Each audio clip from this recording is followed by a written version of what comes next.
What's up and welcome back to Kinda Funny's Pixar in Review. That's right, we are ranking and reviewing every movie that Pixar has released. As always, I'm Tim Gettys, joined by the Nitro Rifle, Andy Cortez. Fantastic to be here. First try on the intro also. Exactly. The big dog, Kevin Coelho. Hey, Tim. The people that are watching on Patreon know it's not the first try. And of course, it is Christmas in March, Joey Noel. My mic absolutely did not turn off for no reason. I don't know what you guys are talking about. And going to one of the only people on this cast that nailed the intro the first time, the producer / seducer, Nick Scarpino. Mike Wazowski, everything's perfect. You guys did a great job. By the way, the Patreon producers watch early, not because they want the content early. They go on to see the shit show that this podcast is sometimes. The potential that we have. Oh, yeah. Part of them are just, they're out there taking predictions on whether or not this thing's going to just go down in fucking flames, and I love it. Let's go. Yeah. It's, for everybody that doesn't know what happened, that's not watching live, we started the show, Andy killing the game. 2.5 Men references. It was awesome. Man. Go to Kev. There were some issues. Go to Joey. There was just nothing. Joey just started talking, and then everything just shut down. My issues were that I started muted like I always do, so I need a second to unmute. I got all kinds of craziness, Tim. I'm not on my own. Like I got Paula working here. She's randomly yelling about stuff. There we go. He won't shut up about anything. You know what I mean? Cecil's got a piano lesson behind him. He's like, boop, boop, boop, boop, boop, boop, boop. Keyboard dog. Let's go. Monsters Inc. What a great movie. Oh my God. This is Kinda Funny's Pixar in Review each and every week right here on youtube.com/kindafunny. We do 2 different in review franchises right now. We are doing Pixar and Godzilla, but we got the Justice League Snyder Cut next week to be excited about as well.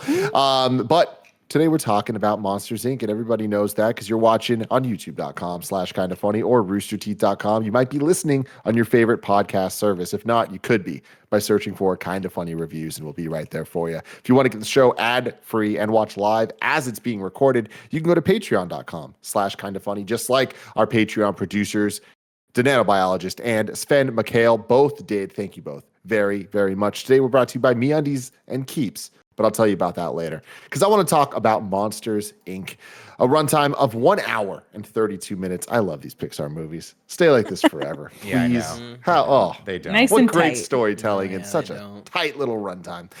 Released on November 2nd, 2001. Directed by Pete Docter. This is the first Pixar movie not directed by John Lasseter.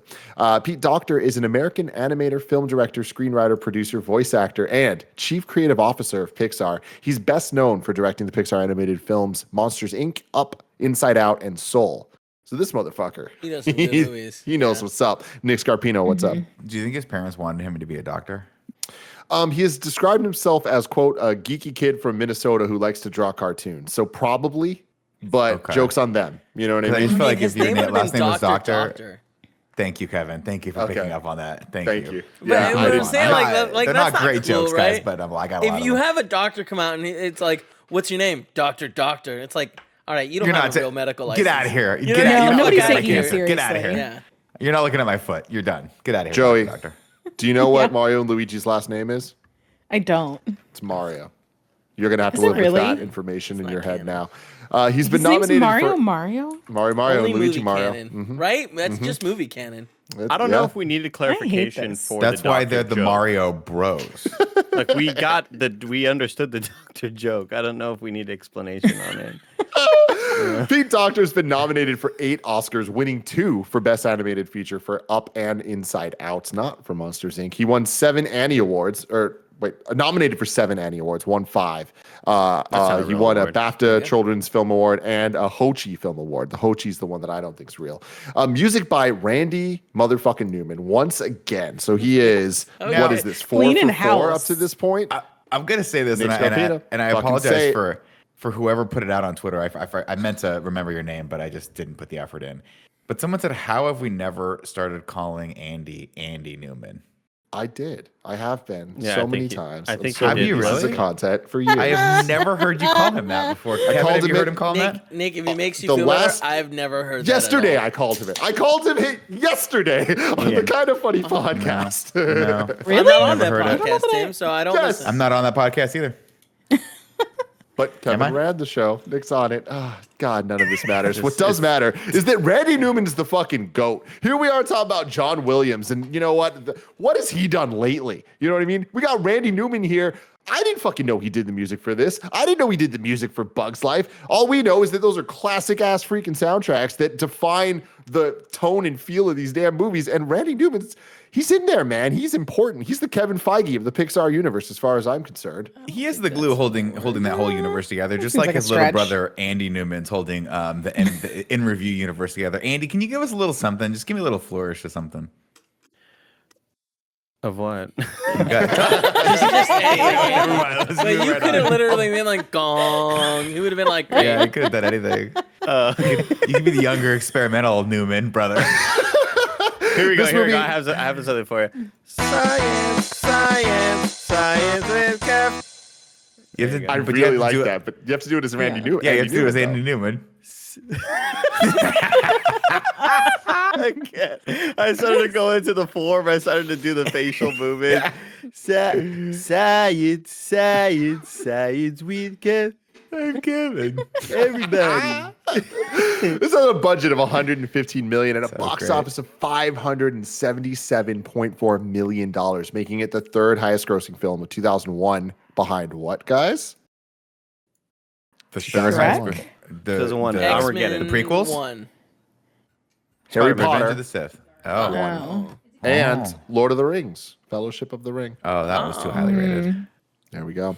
Awards. The film won the Academy Award for Best Original Song for If I Didn't Have You. This was Newman's first Oscar. Previously, Newman had been nominated 15 times in the Best Score and Best Song categories, but never won. Right there. Some bullshit. We can all agree, though, that the one in Toy Story 4 was kind of the one where, like, all right, we're just not really doing it anymore.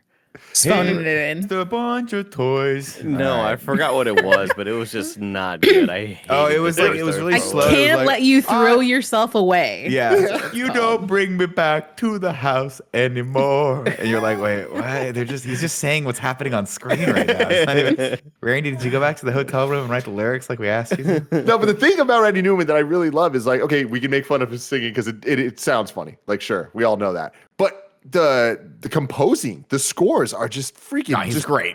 We're just giving ridiculously good. Yeah. It's when we hit the outro song and we hear John Goodman singing along, and I'm thinking, this just sounds like Randy Newman, not vocally, but obviously the music just sounds like Randy. Did they just take a B-side? Did they take something off the cutting room floor in Toy Story? And I wouldn't be surprised, honestly, because it just sounds like this could belong in the Toy Story universe, but it's beautiful John Goodman's voice singing. But that's the song that won the Oscar there. I love John Goodman. So the movie was also nominated for Best Animated Feature, but it lost to Joey. Harry Potter? I have no idea. This is not Animated a fun game feature? you're playing.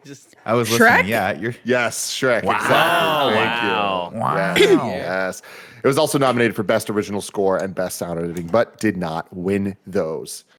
This Nick movie's better Scarpino. than fucking Yes, sir. Shrek. Andy Cortez, what'd you think about all right. Monsters, Inc.? This movie absolutely kicks dick, dude. I love this movie.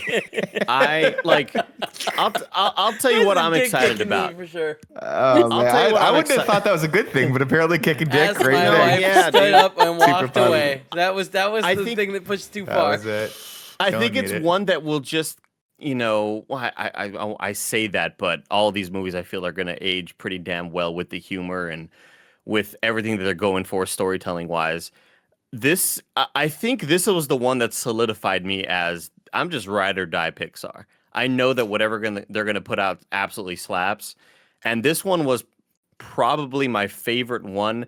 I don't want to say the best Pixar movie, but I think just overall favorite one, similar to Marvel, where Thor Ragnarok is my favorite, even though I don't think it's the best of all of them. Yeah. I think Monsters Inc. is just front to back a beautifully told story with an awesome villain and a really cool sort of plot happening behind the scenes with kidnapping of children. I love Steve Buscemi in this.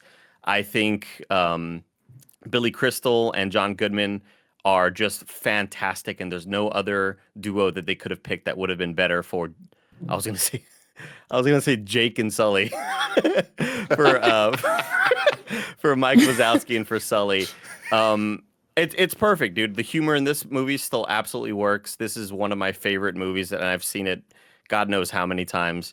I just think it's an incredible movie. And then once again, shout out to Disney Plus and their awesome streaming quality, because god dang, this thing looks pretty as hell. For it being so old, for it being in 2001, and for it to look the way it does, thanks to their codecs and their resolution, I just had an absolute blast. And this had me so high on the idea of Monsters University, and I never saw Monsters University because when it came out, it just kind of, there wasn't a whole lot of love for it. And I'll never forget leading into Monsters University just thinking, what a perfect idea. Let's see these guys back when they're in school. Let's see their origin stories. And I just like, I was kind of like, it's like Mass Effect Andromeda for me. The reviews came out, I was like, oh, it hurts. I don't know if I could put myself through this. You're gonna be watching it in a couple weeks. This movie absolutely rules. Loved it. Kick dick. Nick Scarpino. I mean, yeah, I love it. This movie's great. I mean, everything that Andy said, spot on. Casting's great. Story moves along at a very fast clip. And I've seen this movie maybe 3 or 4 times in my life. I'm always just so surprised at how emotionally impactful it is at the end, that last shot. And it gets me every single time, to the point where I was like, oh God, they're so good. And it's the strength of the performances. It's the way it's shot. The cinematography in this is great. And it's just a very fun movie that's meaningful. Yeah, I mean, there's not much more you can say about it. It's just a great film. Pure imagination, man. Yeah, so creative, super creative. Joey. So before this, on paper, I feel like this would have probably been my favorite. Probably still is. Just because I think the Sully and Mike dynamic is like so good. And the way that both of them interact with Boo, I think is 10 out of 10. Plus Randall, I think is really fun. But I will say, after watching A Bug's Life, I was a little bit disappointed with the way that they built out the monster world, because I feel like the bug world was so detailed and had a lot more imagination and creativity than the monster world did. So I will say that it did let me down a little bit in that part. But other than that, like, it compared to how 10 out of 10 everything else is, I feel like this still ranks out pretty high on at least my favorites list, if not the like overall list. Yeah, because we don't really see the monster world a lot, right? We only see it for like a couple shots, like the sushi restaurant, and then when they're walking to work, and that's pretty much it. It's a good point. Yeah. Kev, what do you think? I really enjoyed this movie. Rewatching it now, and trying to be more critical about it, I don't understand how trash smell is like a smell they spray on, but they also have trash. Like, like they know that that's trash. So does that smell good to them? Yeah, they love it. So it's like how like when you want to put like a citrus scented perfume on, but we also have oranges. You know what I mean? You can rub it on your face, you can eat it. That's the same with them. But like that's their waste. No, so Nick, they like Nick's the on smell it right of the here. waste. It's interesting. Yeah, don't you know what I mean? Like that's it's a good. by It's yourself good. and you just But I was smell your very armpit, you're like, uncomfortable by that. Yeah. Because I like that he there's the picked the scene- wet dog. Sure. Which is even worse somehow. Right. But like the fact that we saw, like, we didn't see any dogs that were wet. We saw like smaller monsters on leashes. You're definitely picking the right things to use your critical eye on, though. Yeah. I'm just saying, like, I'm sure I like Poking holes in the overall universe. I'm I just really saying, thought like, Kevin this was going movie to come isn't in and be perfect, like, you know guys. what? The second act really just doesn't align with the ideology of the first act. No, but they nailed Kev, that. that's your You know what I evidence mean? that this movie isn't perfect? Is that what you said? That's hilarious. That's what I Oh said. my gosh. But it's a good movie. It's a Yeah. good Dolphin. Yeah. Damn it. I love that Kevin makes himself laugh as much as he you never know. does. Did he have more to say, or is that the end of it? Who the fuck knows? I mean, what else can you say? I found flaws in it. There they are. Yeah. Okay.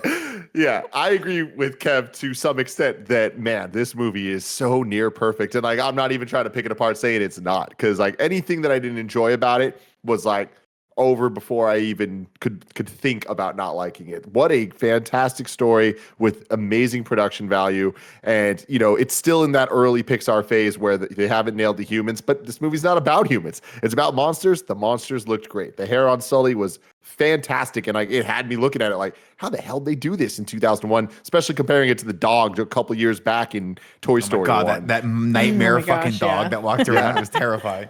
So it's like all that stuff obviously is very impressive. And I think us doing Pixar and review, watching the movies so close to each other, like in release order, is going to be fun to see the tech kind of evolve and change. Yeah. But the tech doesn't mean shit if there's not stories and characters to back it up. And man, Pixar just they really get it. They know how to make something mean something. And I think that this movie has really high highs and doesn't really have lows, and the emotional highs or the emotional moments and beats, you feel them, although none of them, like even the Boo stuff, like I didn't cry, and not that crying is the end all be all of like, is this good and did it do its job, because it definitely did, but I do think that this movie doesn't hit as hard as some of the other ones on an emotional level. And so that's me more thinking about like, because last time I'm like, this movie ended, I'm like, how am I going to rank this against the Toy Story movies? That's fucked up. Yeah, this is fucked You know what I mean? This is really And it's like, messed up. it is the MCU type shit where, okay, cool, we're on top tier here. And Pixar might have a very large top tier section. I mean, that's great. That's their top tier is like very deep. That's to me, like, and that's the thing I was gonna say. To me, like, I would have agreed with you prior to watching it this second time. But there's something about this last rewatch when I was sitting there as I was taking notes and like actually writing the beats down, where when he opens the door and says like "boo" and you hear her say "kitty," I'm just like, it gets me it's just so good. It's so perfect the way it's shot. He opens it up and the light hits his face, and then you just hear her voice. You don't even have to see her. It's fucking perfect. It's perfect. Andy And Cortez. a huge shout out to the people who cast this movie, because or also shout out to the audio people, because they picked every perfect piece of child dialogue for Boo. Yeah. Like everything that she says is so Adorable. perfectly childlike. Like there's so much of it is nonsensical, where they are not even reacting to the world. They're just kind of, it's gibberish at times, and it's perfect. And sometimes it works and it's contextual and it's perfect. But I just love everything she says. I'm laughing because I just think of like my nieces when they were kids, and like, something, I don't know. I could have maybe like scraped my knee playing football on the street or something, and they're just like talking about whatever, like not even whatever's happening around me doesn't really matter. It's all what is inside Boo's head. It's so adorable. I think she's fantastic. And what's incredible about Boo is, as I was watching it, I was like, damn, it's crazy that I care so much about this small little kid. We're supposed to hate kids. We normally hate kids in things because they ruin it. And Pixar's so good about having the weird little sidekick characters, but this is proof that they can make anything work. That they had a freaking toddler be the most endearing, awesome thing about this movie. And as it was going, I was like, how did they write this? It's too good to be able to be written. And I was looking into it, and it sounds like a lot of it wasn't written. And literally, the girl was 2.5. This girl named Mary Gibbs, who's the voice of Boo. Wow. And they just like followed her around with a mic and recorded a ton of stuff. Yeah, that's what it sounds like. And then they just used that for so many of the sections. There were lines obviously that they needed to get to progress the plot and all that, but she was too tiny and restless to actually talk into the proper mics in the recording studio. So yeah, they just followed her around with the mic and just let her play with toys and play with dolls of Mike and Sully and shit. I'm like, are you kidding me? Like, that is so great. And then Boo's character in the movie ends up being called Mary Gibbs. Like, her actress character is the name of that's cool. Boo's real name. That's really which is pretty cool stuff. I always want to point out that Sully has 2.3 million individual strands of hair. Thank That's you, Andy. unbelievable. Thank you very much So for dropping the facts that people are looking for. It normally took 11 to 12 hours to render a single frame of Sully because of his 2.3 individually animated hair strands.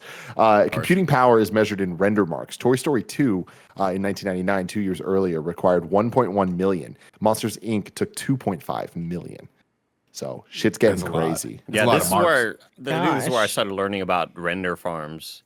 When I would watch the behind the scenes, and not knowing that there were just giant warehouses full of PCs, and all these PCs were doing were just rendering frames. It's so cool. All the tech that goes behind it really blew me away. And then learning that Pixar has their own proprietary software too. It's like, God, Pixar just has it all. It's ridiculous, dude. The movie ending with the credits, and it's like Pixar Animation Studios, Emeryville, California. It's like, oh my God, they are 15 minutes away. That's crazy. Yeah, I forget. It was like 6 months ago. I was driving around Emeryville for some reason. I had never been there before, and I just randomly turned down a street and like looked, and it is just there. It's just you're The just big like, holy balls there. shit. Yeah. Yeah, they have the big ball and the Luxo is his name, right? I just remember there being like A little lamp. Yeah, Yeah. I don't know. I think that would be such a cool place to work. But I also want to just give a shout out to Billy Crystal in this because I feel like John Goodman plays Sully perfectly, but Billy Crystal plays Mike. First off, the character's name is Mike Wazowski, which is for a monster the funniest fucking thing you could possibly name a one-eyed ball, like green balled monster, right? And I feel Who's like as neurotic as he is. yeah, you know? I feel like Billy Crystal saw that and was like, I'm going to just make this my own. And he plays it so endearingly, innocently stupid that it's perfect, right? Like he's sort of not getting it the entire time, but he means well. And for Billy Crystal, he usually doesn't play a character like that. Like he usually plays a character that's a little bit more sarcastic and kind of with it. And so I think that was such a cool role for him to take. And John Goodman's just good-hearted, John Goodman, which he usually is in a lot of the stuff that he does. But those two played very well off of each other for sure. Billy Crystal was originally offered a role for Buzz Lightyear, but he declined, which he later regretted after seeing the movie. And he said it would have been a great opportunity for him. They would later promise Crystal a future role in a Pixar film that they would tailor to his talents. Crystal was like, do what's best for your movie. Yeah. Don't forget me when something good comes around. And then Crystal's wife received a phone call from John Lasseter, who told him, Mr. Lasseter would like to speak to you, allowing him to voice Mike in Monsters, Inc. Love it. That's rad. Because he is so, you nailed it, Nick. He's perfect, yeah. I feel like if we're talking about perfect casting, Steve Buscemi is 10 out of 10, unreal, so perfect as this sleazy little salamander that is just like evil. Also, I don't mean this as a huge insult. So please, if your name is Randall, don't take this. Just take this with the spirit with which it was intended, which is pure comedy. But what a perfect fucking name for that Weasley little piece of shit character, Randall. And if your name's Randall, you know exactly what I'm fucking talking about, Randall. Weasley fuck. Oh, I love it so much. Let's get to the plot. All right, ladies and gentlemen. It's time for the story. It's time for the plot, Nikki. There it is. It's whatever. I sang it wrong. I'm normally supposed to sing the end when it's you got a friend in me. Yeah, you got a friend in me. But I started at the beginning. So this time I'll do it right. Wait, hold on. It's time for the story. Yeah, tell us the plot, Nikki. And I'm fading out and then you come in. Monsters, Inc. We scare because we care. And right off the bat here, guys, knocking it out of the frickin' park with the hand-drawn, like old school 1960s Pink Panther doors that are coming in all over the place. Yeah. Sets the tone perfectly for this. Tells you, hey, you're just going to get art in this movie. And then we open on the scariest place in the world for a kid. His own room. The closet door opens and we see he sees an arm reach out, but on second look, it's just a shirt. I love that because it freaks the audience out too. And then a monster creeps up to scare him. But when the kid screams, the monster loses it and stabs himself in the ass with some jacks. But guess what? It's a training simulator. And Mr. Bile made one big mistake. He left the door open. And why is that so important, Tim? Because you could let a child into the monsters world. And already when I watched this, I was like, what an unbelievably creative movie. What a great pitch for this movie. It's from the monster's perspective, and they come through the closet door. And dude, what a great opening scene to set up the rules of this world, of the universe, and not only that, of what this movie is about to be. I love how much this room comes back throughout the movie in different ways, like great setup. As the plot progresses. It's fantastic. Also, it reminds me of the Kobayashi Maru from Star Trek II, Wrath of Khan. So you'll see some parallels there next time. Just throwing it out. Kind of, except for the fact that like this is designed to be finished, to be completed. So kind of the opposite. Not like it at all. Whatever. Absolutely opposite. Appreciate the name drop, though, Nick. Very cool. But they're both simulations, so Nick, I see the connection. There is a connection, right? Yeah, it's shared universe, maybe. I don't know. We'll see when we get to the.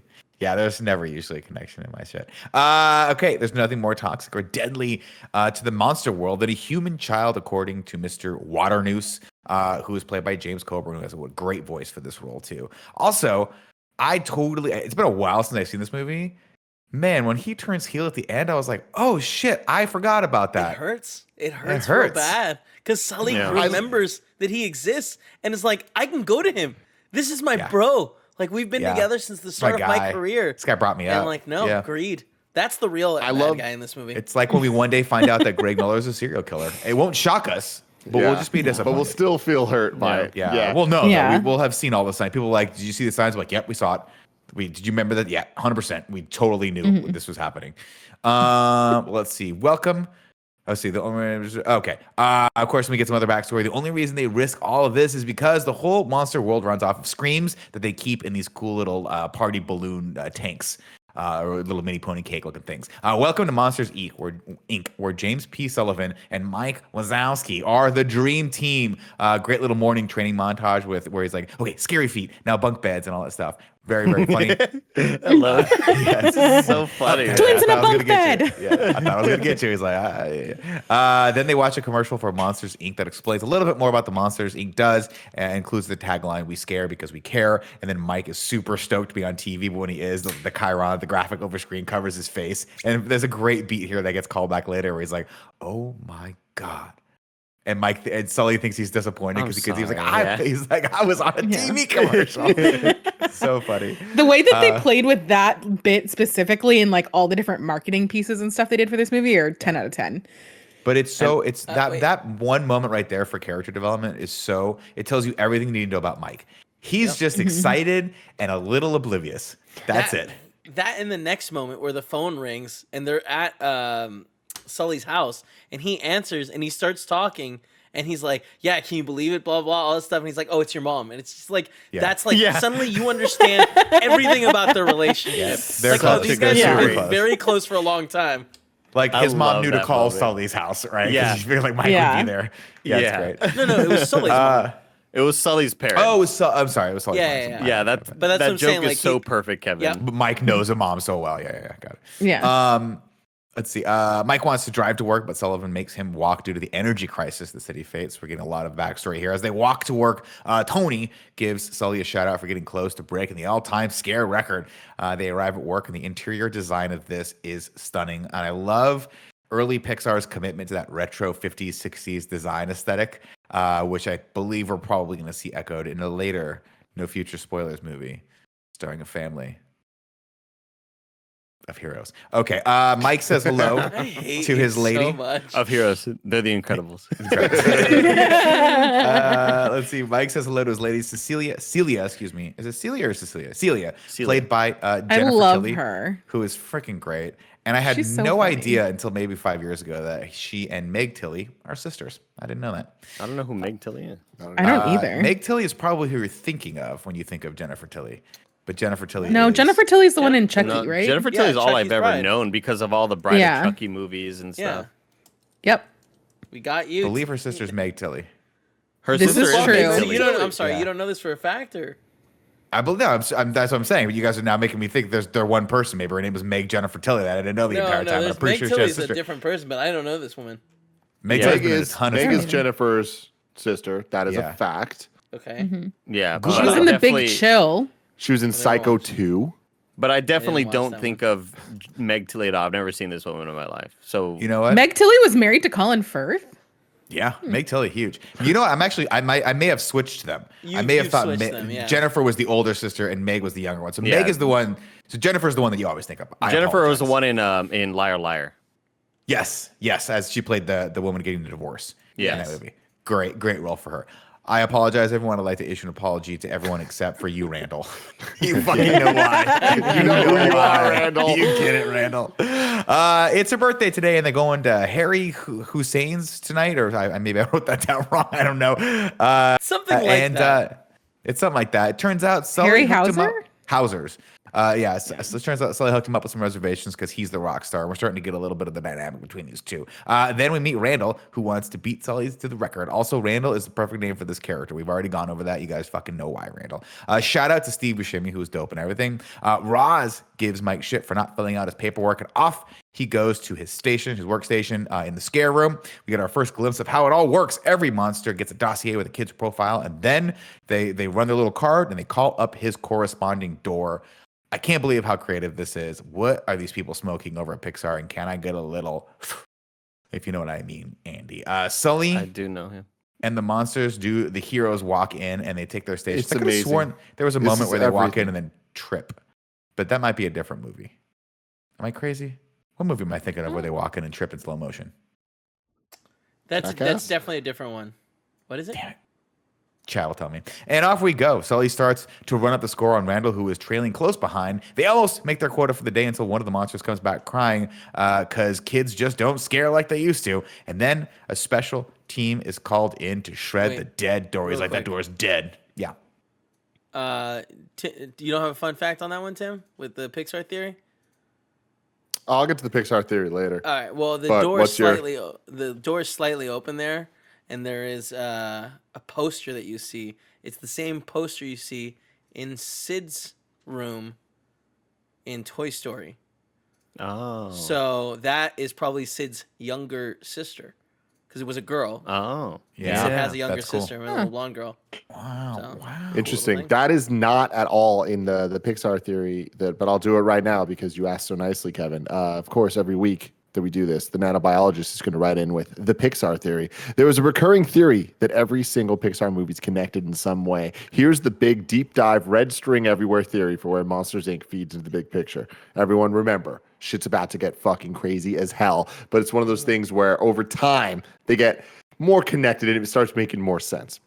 Monsters, Inc. is believed to be in another dimension, but what if it's our far, far future? And through the power of human emotions, monsters found a way to go back in time. As mentioned during the A Bug's Life write-in, that movie is believed to be the far future just before the humans return home from their space voyage that we see in other movies. While Earth may support life, but it's going to be very, very rough. Humans had to evolve, and so do the normal life on the world. Ants evolved to live longer and lift heavier things. What if all other life evolved into monsters? I mentioned before the power of human emotion. That's a driving factor for most of the Pixar movies. It's the most powerful magic in Brave, and it's believed to be why everything happens in the Pixar universe.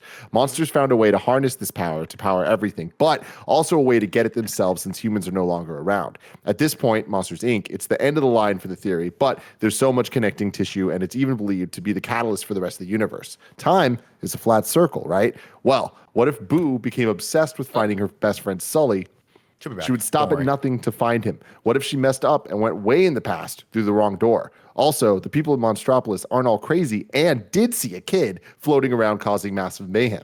What if there actually was a kid who could shoot laser beams out of their eyes, float around, just warp away? Also, Boo had a knack to vanish, right? Her name was Mary, but what if Mary was just a nickname and she had a special gift? So why is an advanced monster society relying on a very different form of energy, unless their planet has been fully drained of resources in the past? And why are they so scared of kids touching them if they aren't actually dangerous? There's a clear linear time flow between the kids' doors and the monster world. What if it's a fear-mongering tactic from scientists who invented the door technology? Paradoxes in time are believed to cause catastrophic events if they occur. Time and space would basically rip apart. This is why I believe that it's not because they're deadly, but scientists thought kids and items from the past coming to the present could cause a major time paradox, when in reality it doesn't. But we'll talk about that in future episodes. This makes so much Dude. sense. My mind is blown right now, My brain and I hurts. cannot believe that I mixed up the Tilly sisters. I'm so sorry about that, guys. The whole time I thought Meg was Jennifer and Jennifer was Meg.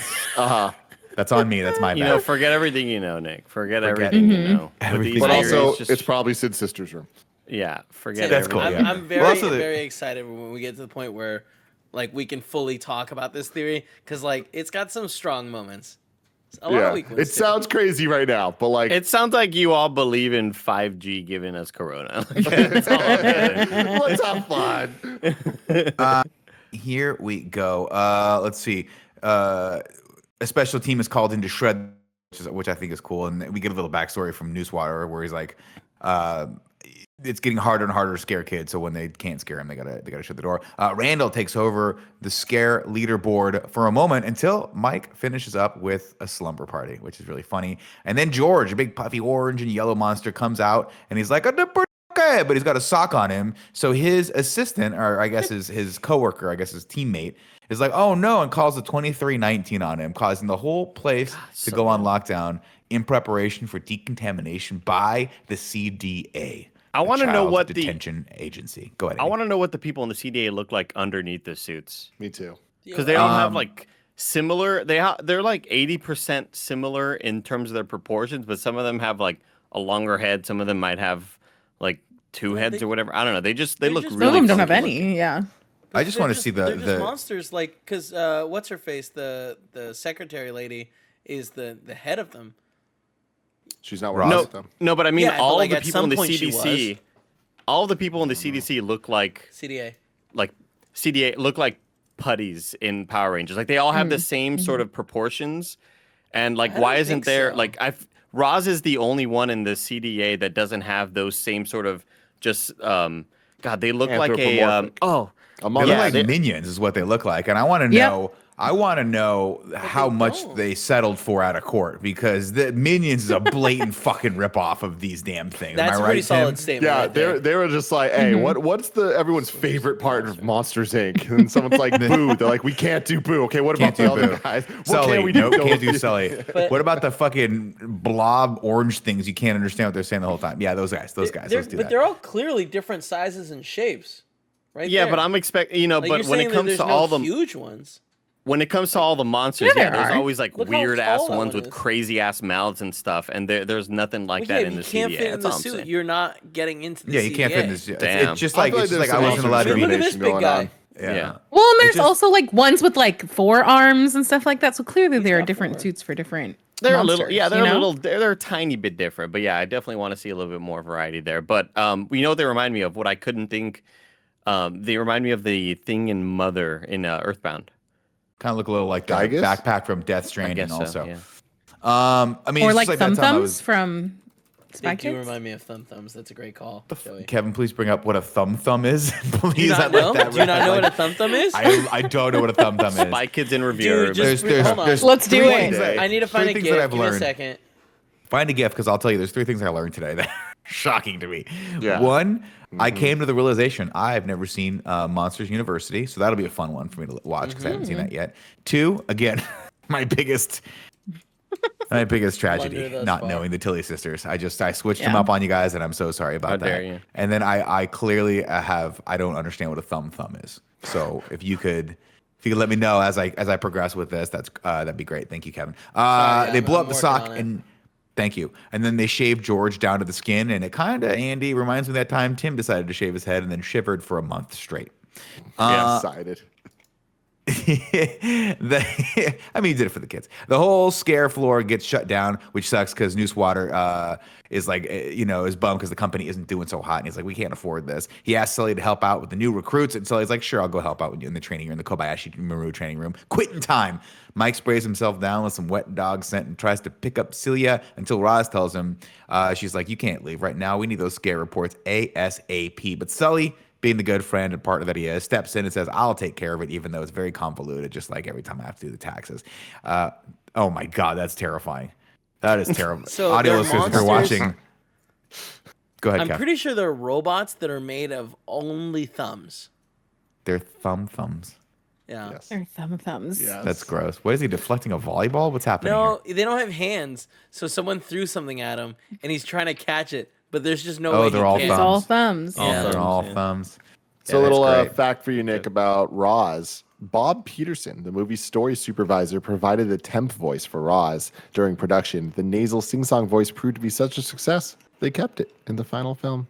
Wasn't that similar to Brad Bird for doing Etna? Yeah, I think so. Wasn't that the same thing for that? God, Yeah. God bless him. We'll have to find out. I mean, that's what I heard. If you know future Yeah, spoilers. yeah, No future but- spoilers. And what I'm movie is sorry. that? I don't know. Never heard of it. a Family super heroes comes movie. together. I'm sure it's really good. Incredible. Let's see.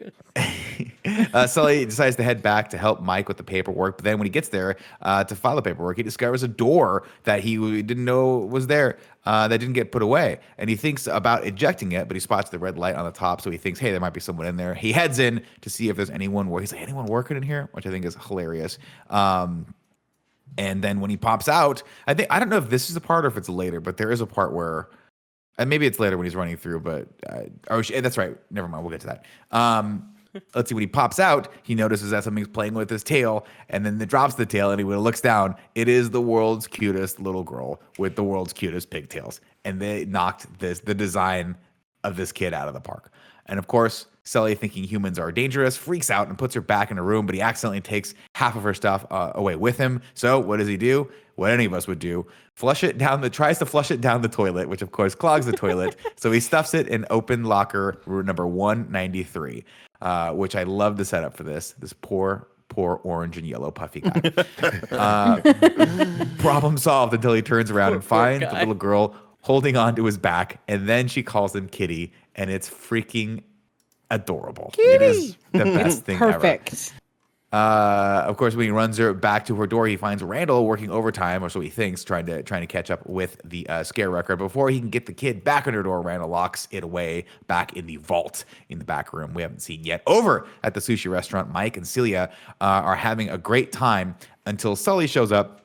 In a panic for help, Sully tries to show Mike Boo, who we put, I believe, in a little pet container, but she is walking away with it on her head.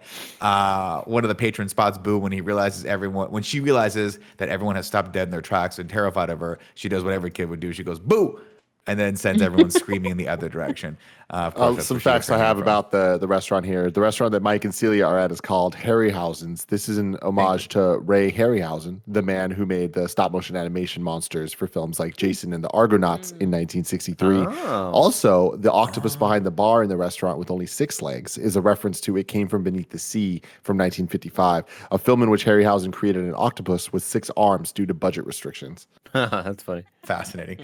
This whole part is just absolutely adorable. I just love the chaos that she's having. She's just wreaking havoc all over the damn place, and it's just all a game to her because she doesn't know what the hell's happening. Everybody just losing their shit. Like, this is a national emergency. It's so good.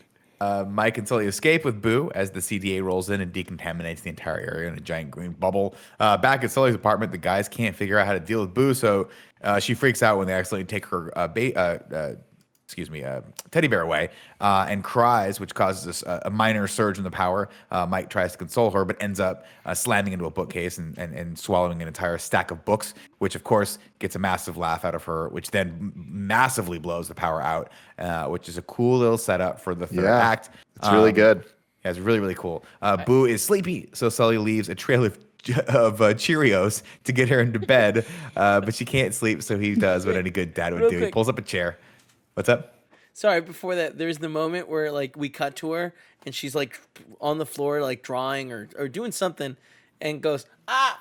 And he just throws the Cheerios and it goes in her mouth. That moment is they're so good at finding these moments to make the relationship, make the character so cute and adorable, and it's just and believable. Yeah. Mm-hmm. Yeah. And it's a fucking monster and a little kid, but it's somehow believable immediately because they just treat each other like real people. Yeah. It's awesome. And Nick, very the Cheerios leading her is so funny. I saw a TikTok last week that was someone holding a wiener dog, and they put a bunch of treats that are little tiny ones in a line. And it was the Mario Kart music of the 3, 2, 1, and then just Mario Kart, the do do do do do do do do do do, and he's just fucking going hard, hell fast as crap in each street. It's so good. That's great. Let's see. Boo is sleepy, but she can't sleep because she's terrified of the closet door, which it turns out has been assigned to Randall. She's drawn pictures of her monster. He goes, "Oh, Randall's your monster. That makes sense." Sully tries to show her the closet is empty, but Boo still isn't having it. So Sully pulls up a chair and sits in front of the door until she eventually and very quickly goes to sleep. Later, Sully tells Mike that he doesn't think he's like, I don't think these kids are dangerous after all. We can just put her back in the door. And Mike thinks that's a terrible idea. He's like, what are we going to do? Just waltz right into the factory? And of course, that is exactly what they do. But they dress her up in a homemade disguise made from one of the Barca loungers in Sully's apartment. It's very cute. Really cute. One of the little girls I babysat for wore this costume, and it was so cute. That's a great costume. I was going to say that this was the basis, the main idea, the origin of the Oogie Boogie costume that I made 2 years ago, where it's the head goes back and opens up, and it worked. Wow. So science was kept. Yeah, I love this sequence where she is interacting with all the other kids because there's the first one kind of walks up to her, the first alien little child, and I don't know what it says, but it's like Monsters. it just feels like kids talking to each other, just saying nothing, you know? And it's just fucking so cute, dude. Before when they get we in, move on Oh. with the plot, real quick, let me tell you about our sponsors. This episode is brought to you by MeUndies. It's time we stop messing around about funny things and talk about something really serious and important. Your underwear. That's right, we're doing it. MeUndies believes undies are something that should be yelled about from rooftops or shown off in mirror selfies for Instagram. They're not undie shy, so let's talk. I love undies so much, specifically MeUndies. Kevin knows it, I know it, Greg Miller knows it, most of Kind of Funny knows it. We've exclusively been wearing MeUndies. They are the official undies of Kind of Funny. I love them because they have this super soft micro-modal fabric. They come in so many fun prints. There's like themed ones, licensed ones like Star Wars stuff, or just fun things like sushi. Yeah, who doesn't love sushi? I know I do, especially when it's all over me and keeping me warm, soft, all the good things. I wear MeUndies all the time. I have their socks, their shirts, their lounge pants, everything. Could not be a bigger fan. Any product they put out, I'm probably going to get it because they have extremely high levels of quality and everything that I'm looking for in those articles of clothing. They are offered in ranges of sizes, including extra small all the way to 4XL. And now that everyone's working from home, they also offer the softest loungewear, which I can tell you, it's the softest loungewear. Fill your closet with things you actually want to put on, like I do every day of my life. To get your 15% off your first order, free shipping, and 100% satisfaction guarantee, go to MeUndies.com/morning. That's MeUndies.com/morning. Next up, shout out to Keeps. 2 out of 3 men will experience some form of hair loss by the time they're 35. More than 50 million men in the U.S. suffer from male pattern baldness, and there are only 2 FDA-approved medications that can prevent hair loss. Keeps offers both. Here's the thing. Keeps offers a simple, stress-free way to keep your hair. Low-cost treatments start at just $10 per month, and Keeps offers generic versions. Andy and Nick both realized that they had some hair issues, and they decided they were going to do something about it. So they have been making sure that they understood prevention is key. Treatments can take 4 to 6 months to see results. So they checked this out and it's been working great for them. If you're ready to take action to prevent hair loss, go to keeps.com/morning to receive your first month of treatment for free. That's KEEPS.com/morning to get your first month free. Keeps.com/morning. Get at it, Nick. When they get in there, of course, the CDA is everywhere. Mike heads off to find Boo's door key, but Boo has to pee real bad, so Sully takes her in there to the restroom, but she mostly just wants to sing. He's like, "Are you done yet?" And she's just singing. It's great. This was the scene. This was the scene that made me look over at G and be like, "Did they just like record her?" And then I looked it up. I'm like, "Oh my! Of course they did. They did just record her." Yeah. I love that he tries to go in there and she like yells at him. Again, it's all nonsense. But you imagine that she's being like, "I'm not done," you know? Yeah. Yeah, you got to assume that they you got to assume that they also just recorded or rather wrote around moments that she created. Where she might have said something silly and they're like, "Oh, that could be a good scene. That's let's, good. Let's kind of like focus and write know, something that around seems- this little silly thing she said." Like, you got to imagine at this point, they like animation and everything, right? Doesn't it take a long time of planning and prepping stuff and rendering times? And She got a writing credit. Don't worry. Yeah, she got a writing credit. Yeah. That's hilarious. Let's see. She scares Sully again by making him think she got flushed down the toilet. And then they start playing hide and seek, and it's very, very freaking cute. Mike heads to Roz to grab the card Randall used to call up Boo's door, but she sends his ass packing because you didn't turn in your paperwork last night, so I'm giving you no favors. Randall's handler, whose name I don't know, runs in with a panic and says, "What are we going to do about the child?" And then Randall tells his man. It seems like fungus or something weird. Yeah. Oh. yeah, Fungus is right. Yes. Voiced by Frank Oz. John. Oh. Which I did not even kind of hear. Nope, not at all. That's a misuse of Frank Oz's talents, if I've ever saw one, but that's okay. Let's see. Randall tells his man to get the machine up and running, but he's like, "When I find that kid, she's dead." And then I love this because, sorry, I missed the beat where he came into the bathroom and he was looking for him. He's knocking open the doors. He's like, "When I get that kid, she's dead." Boom, opens it up, and they're all just there. Yeah, and the door swings back slowly. This movie does such a great job of having the build up and then set up like the 3 times and the third time's the funniest one. Also, like there's so many times in this movie that like the pure people that they're looking for is right there, and there's 2 plays of action happen. I love that it pays off at the end with Sully fighting the invisible Randall and Mike just talking to him like, what the hell? It's so good. They head over to the scare room where Mike has pulled up a door, but Sully immediately is like, that's not her door. And when they open it up, I think German's coming out. So Sully ain't buying it. He's like, this isn't Boo's door. He's like, you're not supposed to name it. Once you name it, you get attached to it. And then Boo runs off again. But when the guys try and find her, Celia runs over and tells Mike off for the terrible time she had at the sushi restaurant last night. Randall puts two and two together. Honestly, one of my favorite things. I love the way that they animate all her little like hair snakes and stuff like that to be like her little like backup crew. That's like, no, you fucked this up. It's so good. You fucking tell this man, all right? Yeah, it's like when you have your whole friend group behind you, like texting, like, no, you need to tell him that he did something wrong. Yeah. I like also when he says something about her hair. She's like, oh no, I definitely need to trim. And the snake's like, what? Yeah. Like, And all the rattles too. Oh Yeah. my God. What great design. Very cool. Let's see. Randall, of course, hears that and then looks at the newspaper again and puts two and two together and figures out that Mike and Sully are the ones that have the kid. He confronts Mike, who turns it right around on him, and he's like, what? We didn't do anything wrong. You were there last night cheating, trying to run the scoreboard up. And Randall's like, yeah, I was cheating. That's exactly what I was doing. That's exactly what I was doing. And then Randall's like, listen, that it's going to be lunchtime soon. You got until after lunch to put that, basically till the bell rings and everyone comes back to put the kid back. Of course, Boo accidentally gets taken out in the trash, and Sully thinks she gets compacted into a little cube. So he's very, very sad about it. So sad. Devastating as shit. From a little like eyeball. Yeah, it's really sad. And I love this beat where he's like, he's forlorn and he's carrying the little cube back with the eyeball sticking out of it. And he's like, she's dead, Mike. And then all of a sudden you hear the group of kids behind him like, Mike Wazowski. She looks over right there. But I just love how he faints like every time. Like when he's looking at the what's it called? Am I in the right scene? I'm thinking of the trash compactor. Yeah, this is a trash compactor scene. Yeah, like they keep on cutting back to Sully. He just keeps on. He faints like 3 times Like, in this he's getting shot. worse. Where it's like, oh, maybe she has a chance. And it's like, oh no, it's a flat thing rolling on it. Yeah, and then the blade, chicking. It's so good.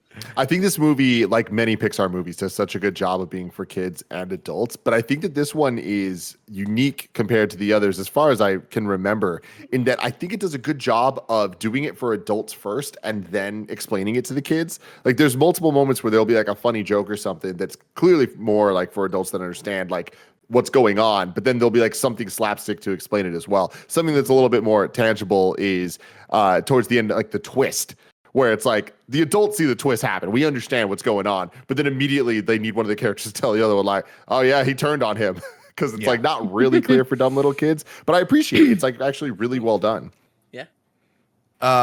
Sorry, I skipped ahead there, of course, before Mike and Sully find Boo. Mike is looking for Sully in the locker room, but George has like, George, have you seen him? George hasn't seen him. Of course, George wearing one of those cones that you put on your dog after they've been had surgery. When he opens his locker, which happens to be locker number 193, all of the human stuff from Boo's room pops out on him, and his piece of shit assistant once again, handler, calls for a 2319, and they come at him one more time. Finally, they find Boo. Like, why are you acting like you wouldn't call 21-9 or what is it? I can't break the law. I can't break rules. Yeah, you would snitch on Andy at like with Andy, I'm sorry. And Andy would be happy. He'd be like, "Hey man, I could have done it myself. Thank you."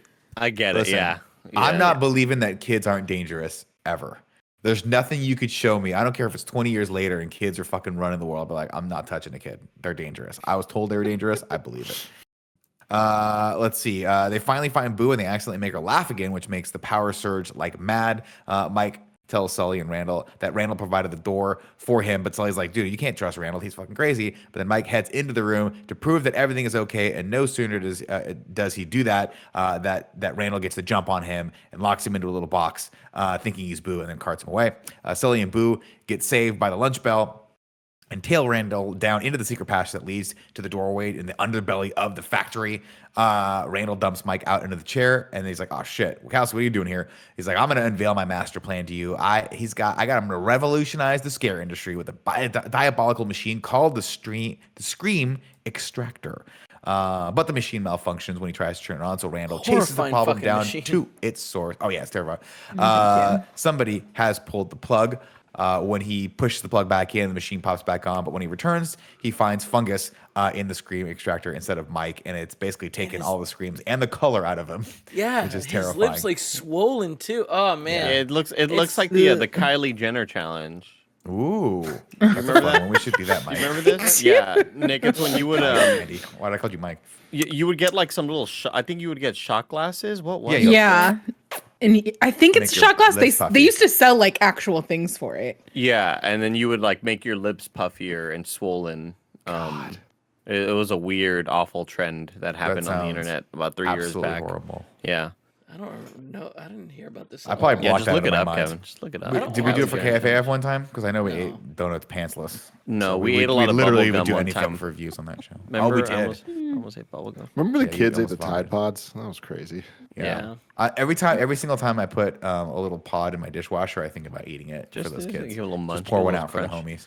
Munch of crunch. The dude who gets stuck in this little machine though, I love just how Fungus? he is just so inherently unevil. He just kind of is following the rule or whatever, and he's like, "Come on, I'll give you a ride. You know my car? You see that really nice car? I'll give you a ride." Like, you think that Mike's gonna like give him the car? He's just like, "I'll Yeah. just offer you a ride." Give He's you a like, ride. "Sorry, Mike. You know how it is. I can't do that." He's just such a nice dude. Yeah, he he's just got just- caught up in he's the wrong just- crowd, you know. Right? Yeah, that's exactly right. It's just Randall being terrible. Stupid And that's why Randall. Randall's a great bad guy. Great bad guy. Yeah. Good. Mike wants to split, but Sully has a better idea. He heads to the scare class to talk to Mr. Water Noose. But when he gets there, the old man is like, "Come on, you got to show these kids how it's done." So he makes him roar, which scares the bejesus out of Boo. Mike tells Water Noose the situation, while Sully tries to convince Boo that his scaring wasn't real. But when he sees himself on the monitor, he realizes how terrifying he is.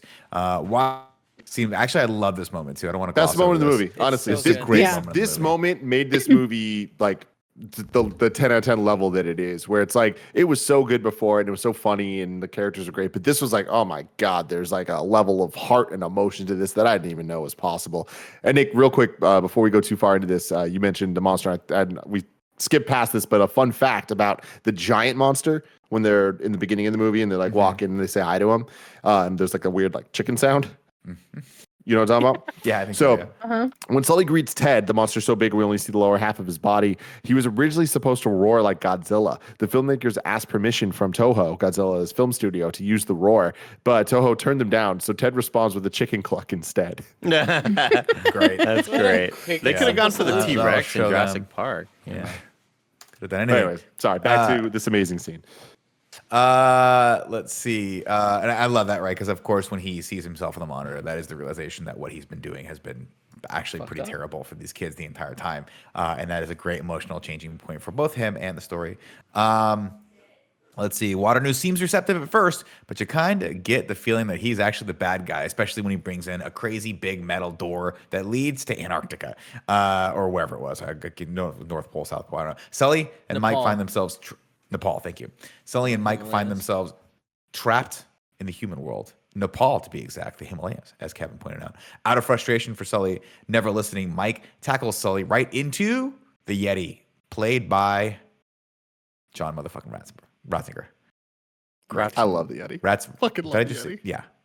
And he is overjoyed to have company. He's very excited to have some people of his own. And I love that it's the Yeti, but he's actually a monster that got trapped there or like exiled there or whatever, along with Bigfoot, who we get a call back to. Super funny. They head back- Abominable. Why not adorable? Yeah. Adorable. Just so we're clear, like there's no lemons there, right? No, I don't know how he made the thing yellow. No, you do. Could have went to the store. No, he's peeing Bought on some him. lemons. He went outside. Ratzenberger. How did I get his name so wrong? John Yeah. Ratzenberger. We all knew what he I meant. I thought it was Ratzenberger, Yeah. but I kind It of is. didn't know if you said it correctly. I didn't want to correct. No, I combined John Ratzenberger with John Lasseter? Reisinger, Oh, got it. and I put them two together. I apologize. Sure. Let's see. Sully flips. Oh yeah, Yeti tells him that the human world. He's like, it ain't so bad. There's a delightful little village nearby with lots of kids. And then Sully flips and starts digging through all the Yeti's ski equipment because he's like, I got a plan. I'm going to go to that village and go through one of those doors and find my way back, so he can save Boo. But Mike wants to have it out. What about us? What about everything we've ever worked for? What about Celia? I'm never going to see her again. Doesn't that matter? What about me? Don't I matter? And he says, I'm sorry, Mike, but Boo is in trouble. We have to save her. But Mike tells Sully that the time, and he's like, this time, you're on your own, buddy. So Sully takes off. I love that line delivery. I love the animation here. Yeah. The animators did such a great job of emoting with the one eye they have. And just kind of showing like, you're on your own, man. Like I love what they do there. That moment always stood out to me as a kid to see, man, these people are so good at what they do. The ones that barely get credited, that their names just flow by and we barely see their names, like they are just magicians. Yeah. Shout out to the real Randall out there. He's not all bad. He might be a little skeezy, but he's really good at animating. But story-wise, I thought that this definitely could have, and in other movies, and in many other movies, like these kind of like the friends turning on each other thing never works, because it doesn't feel earned, or it just feels like it's kind of contrived and out of nowhere.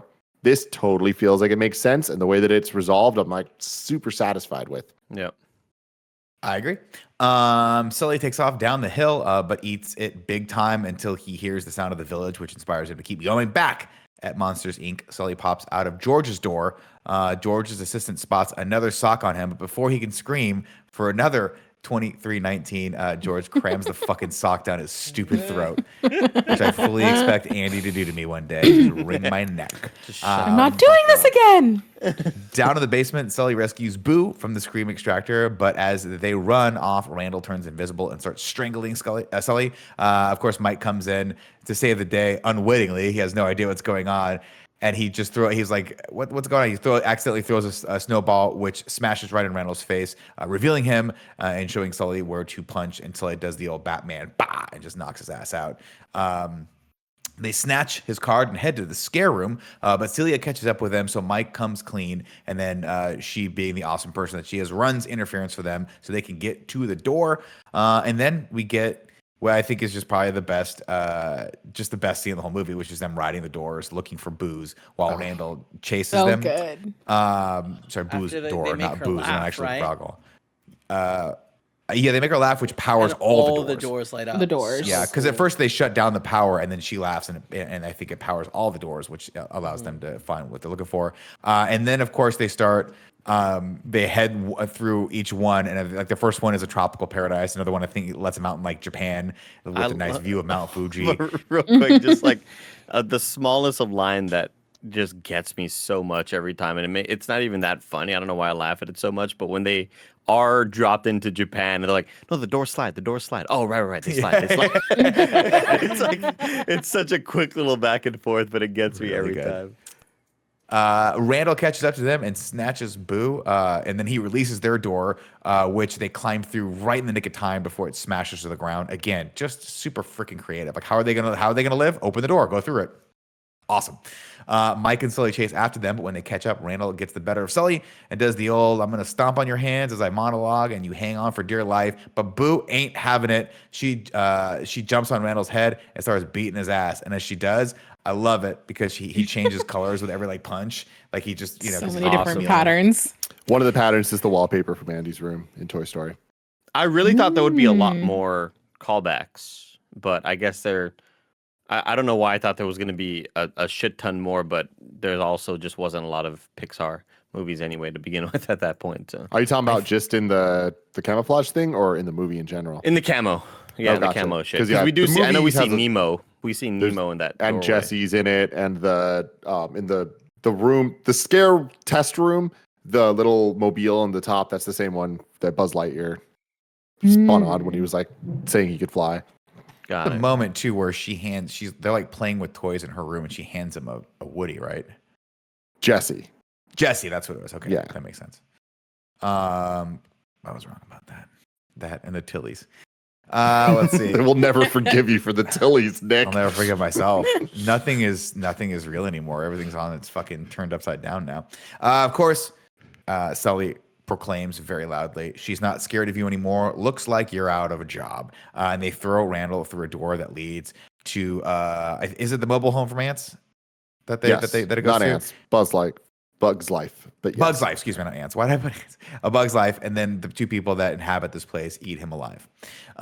When they get to Boo's door. The power is out, so Newswater brings them back to the scare room with all the CDA goons in tow. Mike barfs up a sock to distract them while Sully and Boo escape. Sully gets Boo back to her bedroom and confronts Newswater, who cops to kidnapping. He's like, I'd kidnap 1 billion kids if it meant saving this company. But it turns out it was all a clever ruse, guys, because it's not Boo's room at all. It's the simulation.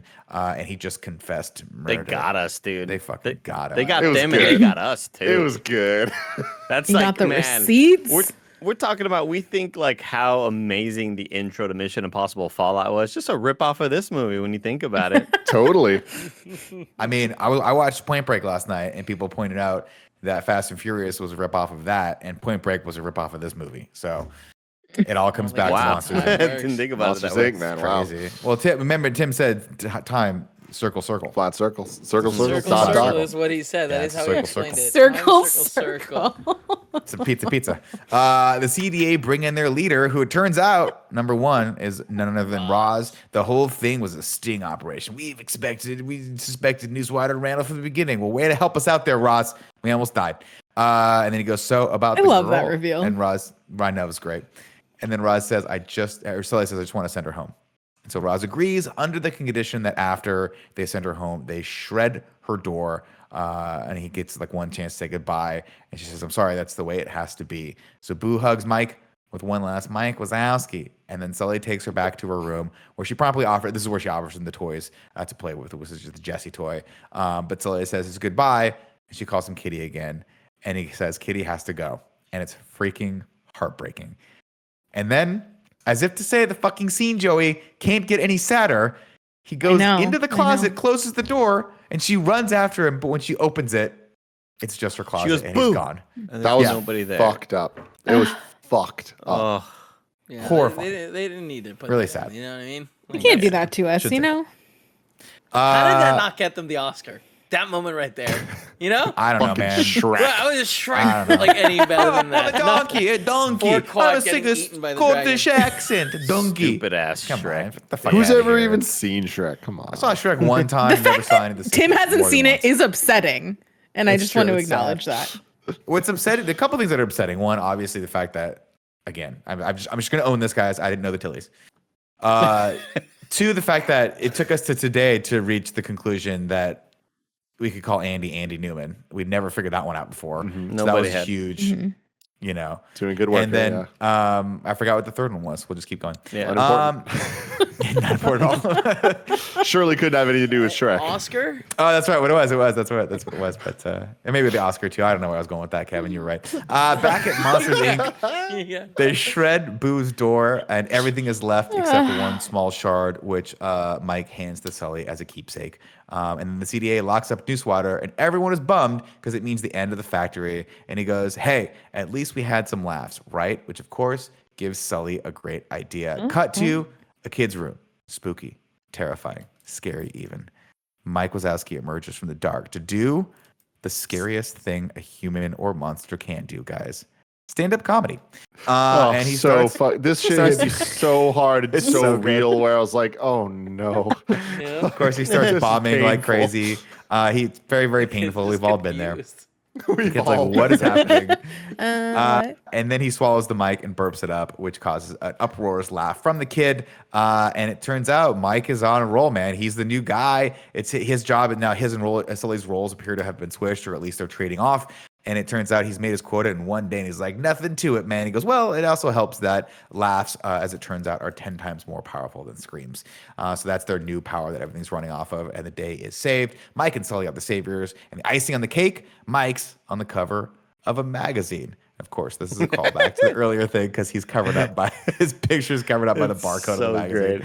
I'm also So not funny. sure what graphic goes up on roosterteeth.com when we post these websites up, but I definitely made Pixar in review with Mike and Sully, or Mike is just completely covered up by the font on the bottom. That's perfect. Disney Plus, So when it good. first launched, had the same thing. Oh, where that's you pull up great. Monsters Inc., the next playing thing would be covering him. God, That's it's brilliant. amazing. That's really funny. Everything is great.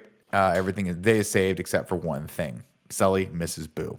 But Mike has a little surprise for him. It took him a while, but he managed to put Boo's door back together, every single shard, including the ones that he ended up getting in his hands. And he says, though, it only works if you have every piece. And of course, Sully's been keeping that piece at the back of his clipboard. So he takes it off and he puts it back in place. And he opens the door one more time. And when he does, the sun hits his face. His face is bathed in sunlight. And we hear Boo's voice one more time say, Kitty. And that's just so good. So good. Those motherfuckers. Andy gets me every freaking time. They get us every freaking time. Keep on filibustering because I'm just kind of getting emotional over here. Yeah, dude. Forgot to get this thing ready. Filibuster. Here we go. 7 syllables in the middle. You need 5 for the first and last line. If you're not poetic, no need to fret it. Haikus don't need to rhyme. Haiku in review. Haiku in review. You can go to patreon.com/kindafunny to write your review in haiku form, just like, of course, the miscellaneous did. This is the plot in haiku. 3 haikus to get us through today. Sully's got top scare. Then a child gets out. Beware. Now, the monster's scared. Boo, under their care. They find Randall's secret lair. Sully, in despair. Oh. One heroic pair, fighting Randall in midair. Now laughter they share. Jeez Louise. Miscellaneous, man. Oh, Bars, dude. That was really good. So good. And that's all we got for today All for right. Haiku in review. Wow. Thank you, miscellaneous. Andy, hit me with a little bit of that. Ragu bagu. Ragu. Bagu. Wow, you found some samples, Andy, there that sounded exactly like your normal voice. That was cool. Oh. Yeah. Real cool. Crap, I don't have these. What's up, everybody? Welcome to Rad Guys Talk Bad Guys here on Kind of Funny. Last week we ranked, who did we rank? It was the Bugs Life, right? So we ranked, Hopper and the Gang, right? Hopper and the Gang. Number Right one. now we got number 1, Lotsa from Toy Story 3. Number 2, shit. Okay, thank you. That was you, Tim. Prospecta/Al from Toy Story 2. Well, I mean, You had should to have listen. had it. Yeah, you I don't did. have- You sent it to me last week. I apologize. Gotcha. I should have. We have had it. Woody and Forgot Sid where it from was. Toy Story 1, Gabby from Toy Story 4. I don't have where Hopper was ranked. Shoot. Hold on, I'm checking because I think. I'm gonna look at the comments, see if anyone there watching live knows. I apologize. Wait, hold on. Let me see if I have this. Did you get my updated Pixar rankings, by the way, Kevin? Yeah, but we're not using it till. Are we using them now? Okay, I have it right here. I'm No, sorry. we're using I did write it down. My apologies. Rad Guys Talk Bad Guys in Pixar. What number 1? Lotsa from Toy Story 3. Number 3, the Prospector/Al from Toy Story 2. Number 4 is where we ranked Hopper from Ants. I put that in there, and that's as you guys know, if it's written down, it's written down. Then Woody and Sid from Toy Story 1, followed by number 6, Gabby from Toy Story 4. So where do we want to rank the bad guys? I guess Noosewater and Randall. Dude, top tier, right? Like these guys are the best. The best of the best. See, I still think Lotsa's better. Yeah, I think Lotsa and the Prospector are better. So I don't even remember. Yeah, you know what? What Me his too. deal is. Yeah. I put these at 3. It's put going to them be at 3 really too. hard to, Y'all crazy. I think, to top those other ones. But I want to give them extra points because I just really, truly enjoy Steve Buscemi's performance.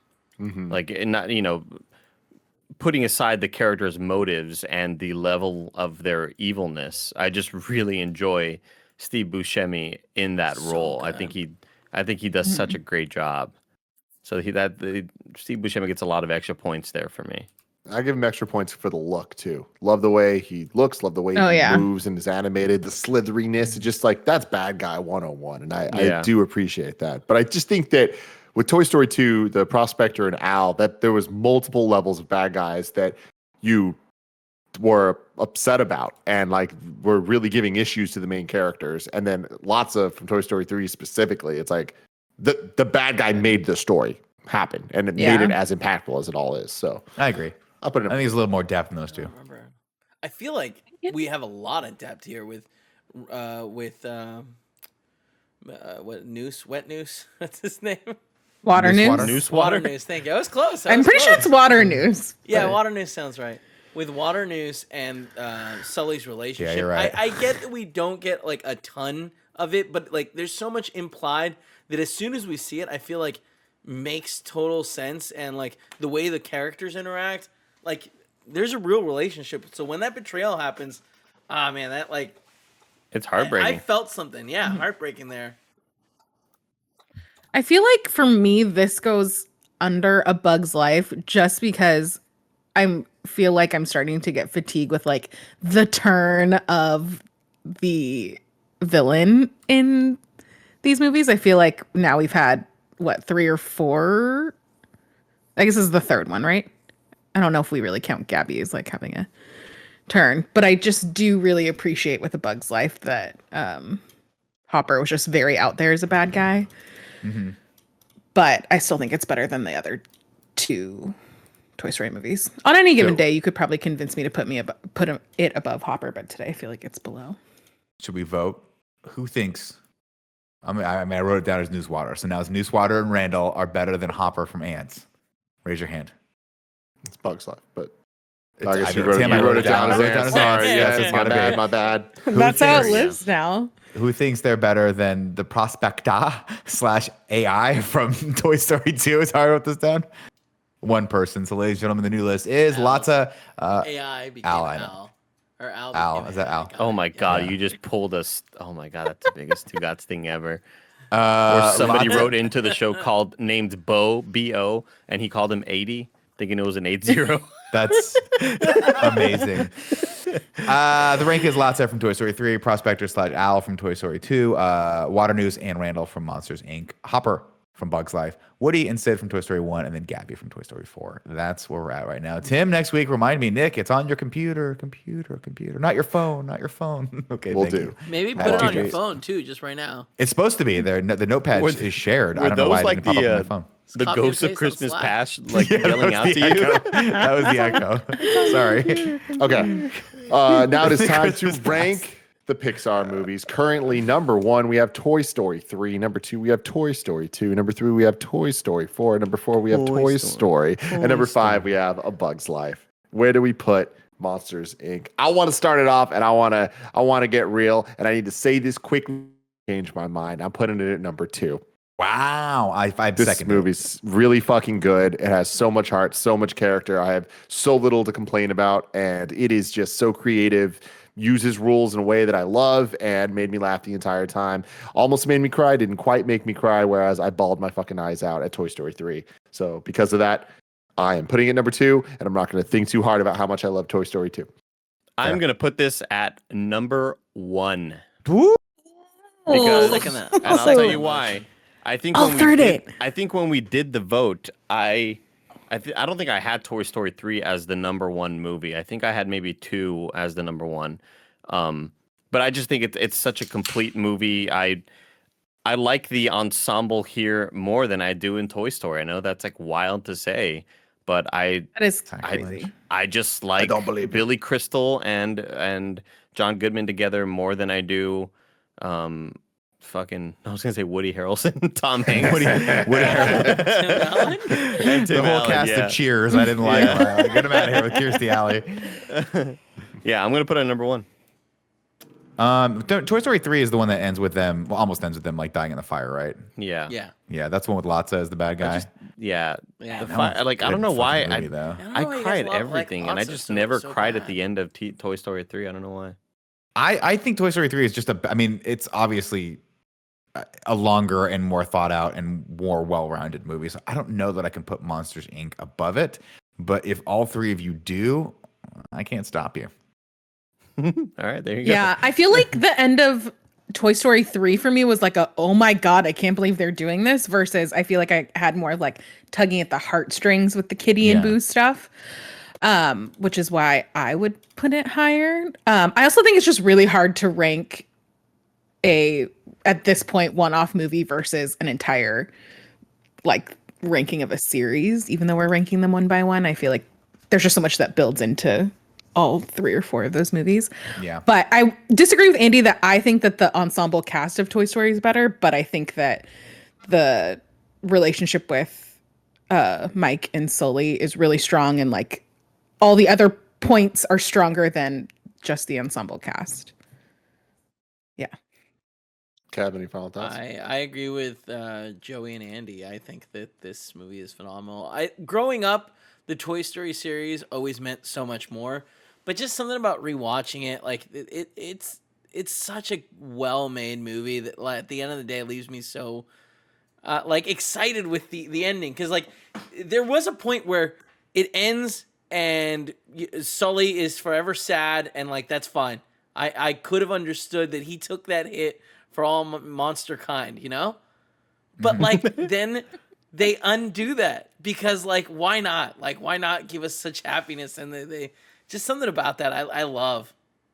Yeah, see, I'm the opposite of it, where I see it as kind of cop-outy. I love it, but it definitely makes me kind of go, okay, like that was an easy win as opposed to like a harder choice to like get something out of me. Yeah, but like Toy Story 3's moment where they're all about to get melted in the giant fire, that's a cop out of like, all right, cool, we're gonna make it all seem like they're gonna die, and then they didn't. I feel like But that's not the end of that movie, though. But that's my thing. Is like, then, yeah, but that's like where there everyone was stops that watching, moment. they just turn it off before find out what No, happened. because the actual end of that movie is Tim, I the didn't see it. I wasn't actual invited to that realization Pixar thing. You know what I mean? of all of it, and it's so much more. I think kind of complete as a story on top of it being the end of a series, or not end. It should have been the end for at that point. But the new punk gives rankings away are his number toys. one. Get out of here. You know what I mean?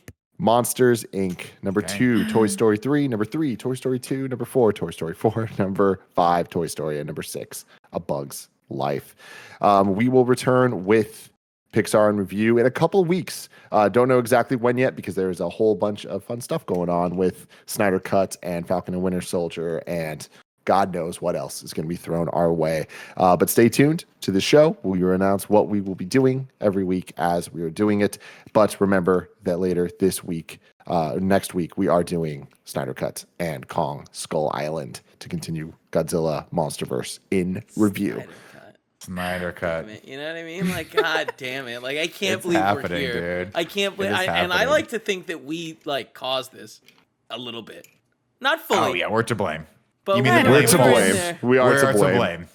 We should have Yes. stopped it when we had the time. Now we I don't have think it should to we. spend- I think we just place all blame on Greg. Yeah. I If don't it's think bad. it's But fair like, to we put it all on Great. Greg. egged Hey, him guys, on look what we by made just happen. trying to be mean. Until next time. Yeah. Click that like button or so help me.